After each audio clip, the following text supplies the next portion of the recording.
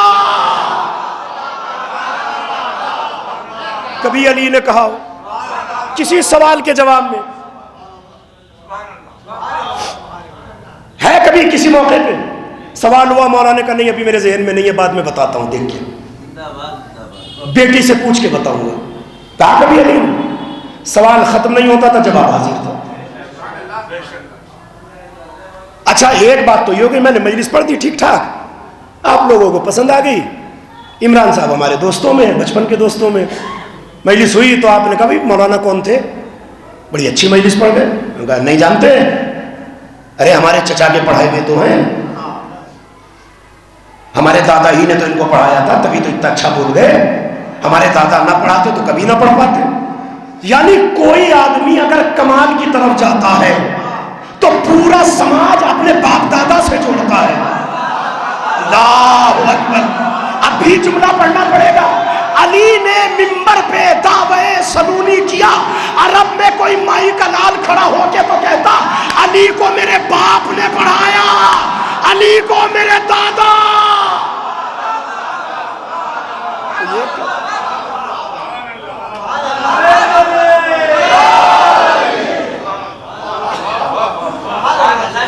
کمال ہوتا کوئی تو کہتا میرے باپ نے علی کو پڑھایا، میرے دادا نے علی کو پڑھایا، کوئی نہ بولا۔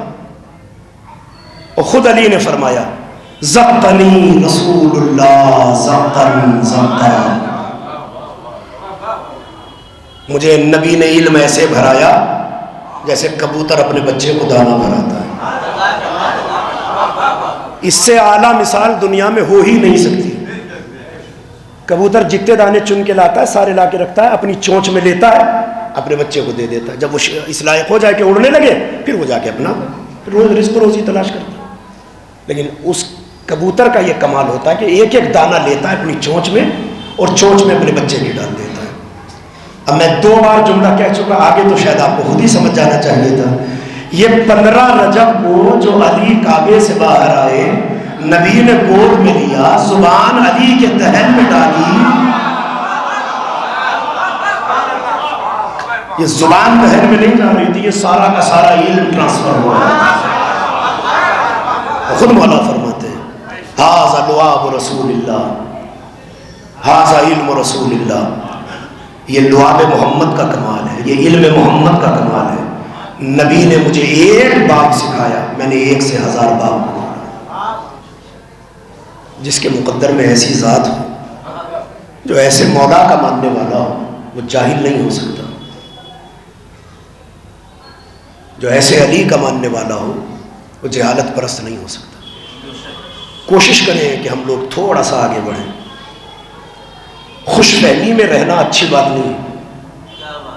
خواب غفلت ٹوٹے تو سمجھ میں آتا ہے کہ رات کتنی بجی ہے، جب تک سوتے رہیں گے پتہ ہی نہیں چلے گا کہ دن نکل گیا۔ آج ضرورت ہے، بہتر ہے، پہلے سے بہت بہتر ہے، ایسا نہیں کہ بہتر نہیں ہوا، ہمارے بچے پڑھ رہے ہیں، لکھ رہے ہیں، ترقی کر رہے ہیں، لیکن ابھی بھی قوم تعلیمی معاملات میں بہت پیچھے ہے۔ تو ضرورت ہے کہ ہمارے بچے پڑھ لکھ کے کامیاب ہوں،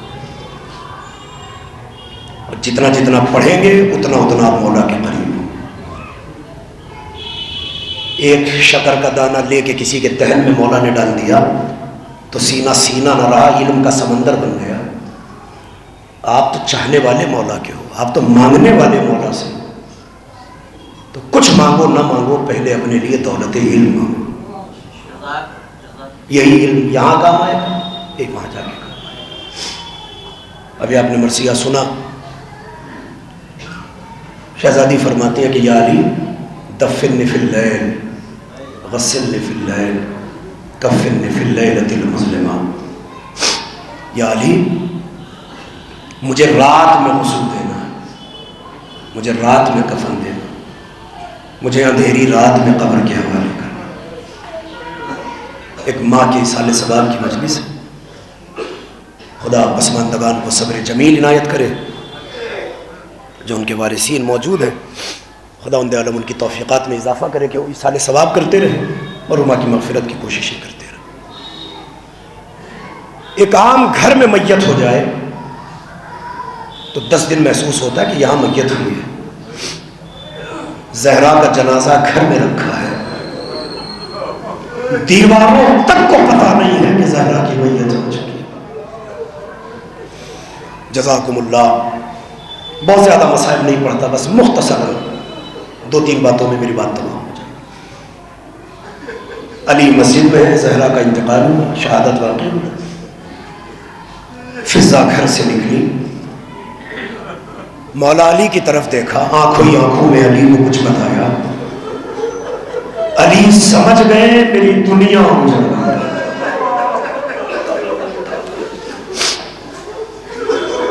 جن کے سروں پہ مائیں ہیں خدا ان کی ماؤں کو سلامت رکھے، جو انتقال کر گئی خدا ان کی مغفرت فرمائے۔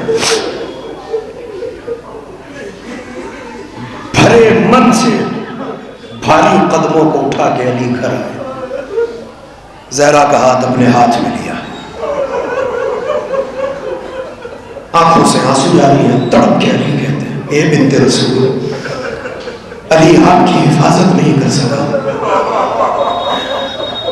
بنت رسول اپنے بابا سے جا کے شکوہ نہ کرنا، آپ کی پسلیاں ٹوٹ گئی، علی آپ کو نہیں بچا سکا۔ وصیت کے مطابق شب ہونے کا انتظار ہوا، رات کا 1 پہر 2 پہر 3 پہر گزرا، علی نے غسل دیا، جناب زینب ساتھ ساتھ تھی، پانی اٹھا کے بابا کو دیا، یہاں سے جو بازو سے ذرا سا کپڑا ہٹایا مولا نے تو نشان نظر آیا۔ بیٹی کو ماں سے بڑی محبت ہوتی ہے، زینب نے ماں کا ہاتھ پکڑا، رو کے بابا سے کہتے بابا یہ نشان کیسا ہے؟ علی نے رو کے کہا آثار السیاد، یہ تازیانے لگنے کے نشان۔ جنازہ تیار ہوا، حسنین کریمین کو بلایا کہ بیٹا جاؤ اپنے چچا سلمان کو بلایا، مگر ایک بات کا خیال رکھنا، روتے ہوئے نہ جانا، کئی دشمنوں کو اطلاع نہ ہو جائے۔ میں ایسے بول رہا ہوں آواز سب کو سنائی دے رہی ہے، یہ میں نے منہ ڈال لیا، آواز تو نہیں آئی ہے باپ؟ گریبان میں منہ ڈال کے جوانان جنت کی جوڑی چلی، سلمان کے دروازے پہ آئی، سلمان نے دروازہ کھولا، دیکھا بچے رات کے اس وقت، کہتے شہزادو آپ اس وقت؟ چچا بابا نے بلایا۔ شہزادو بات کیا ہے؟ کہ چل کے بابا سے پوچھیے گا۔ آگے آگے جوانان جنت چلے، پیچھے پیچھے سلمان، دور سے مولا نے سلمان کو آتا دیکھا، ابھی تک علی کو کوئی اپنا نہیں ملا تھا، دوڑ کے سلمان کے گلے میں باہیں ڈالی، تڑپ کے کہتے سلمان فاطمہ دنیا سے چلی گئی۔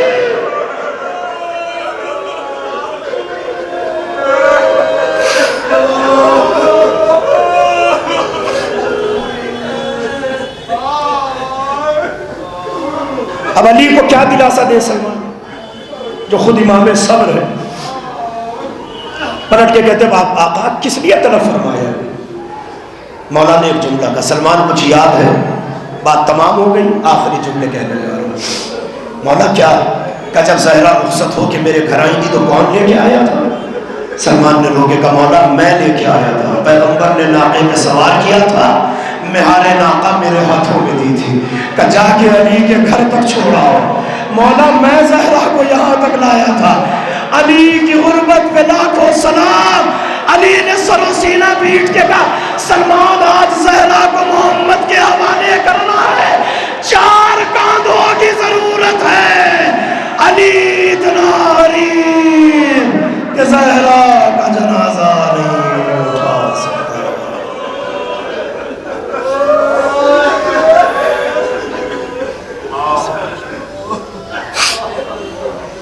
وَسَيَعْلَمُ الَّذِينَ ظَلَمُوا أَيَّ مُنقَلَبٍ يَنقَلِبُونَ إِنَّا لِلَّهِ وَإِنَّا إِلَيْهِ رَاجِعُونَ۔ الہی بحق زہرا و ابیہا و بعلہا و بنیہا، خدا ہمارے اس عبادت کو قبول فرما، جو بھی اس مجلس کا ثواب معین کے اس سے مرحومہ کی روح کو شاد فرما، ان کے درجات کو بلند فرما، جوار معصومین میں جگہ عنایت فرما، پسماندگان کو صبر جمیل عنایت فرما، جو حضرات حج و زیارات کے متمنی ہیں انہیں جلد سے جلد حج و زیارات سے مشرف فرما، مقامات مقدسہ کی حفاظت فرما، ہمارے وارث کے ظہور میں تاجیل فرما، ہمیں ان کے ناصبوں میں شمار فرما۔ حضرات سے گزارش ایک مرتبہ سورہ ہم اور 3 مرتبہ سورہ اخلاص کی تلاوت فرما کر مرحومہ صاحب نصیب فاطمہ بنت محمد صغیر صاحب کی روح کو احسان فرما۔ صلی اللہ علیہ محمد صلی اللہ علیہ محمد